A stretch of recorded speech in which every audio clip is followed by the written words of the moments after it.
Balance തുകയെ ചൊല്ലിയുള്ള തർക്കത്തെ തുടർന്ന് KSRTC ബസിന്റെ പിൻവശത്തെ ചില്ലടിച്ചു പൊട്ടിച്ച് യാത്രക്കാരൻ.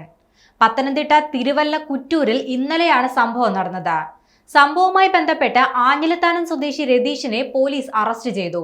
ഇയാൾ മദ്യലഹരിയിലായിരുന്നുവെന്ന് പോലീസ് അറിയിച്ചു. ബസ്സിൽ കയറിയതു മുതൽ കണ്ടക്ടറുമായി വിവിധ വിഷയങ്ങളിൽ ഇയാൾ തർക്കത്തിലേർപ്പെട്ടിരുന്നു.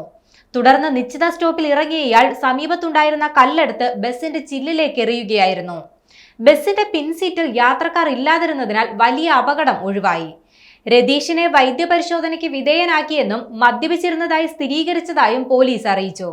അതേസമയം കൊല്ലം ഓച്ചിറയിലും സമാനമായ സംഭവം റിപ്പോർട്ട് ചെയ്തു. വാഹനം തട്ടിയതുമായി ബന്ധപ്പെട്ടുണ്ടായ തർക്കത്തിൽ ഓട്ടോറിക്ഷ ഡ്രൈവർ KSRTC ഡ്രൈവറെ ആക്രമിച്ചു.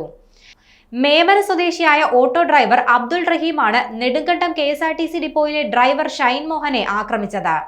ഷൈൻ മോഹന് പരിക്കേൽക്കുകയും കായംകുളം താലൂക്ക് ആശുപത്രിയിൽ പ്രവേശിപ്പിക്കുകയും ചെയ്തു. ഓട്ടോറിക്ഷ ഡ്രൈവറെ പോലീസ് കസ്റ്റഡിയിലെടുത്തിട്ടുണ്ട്.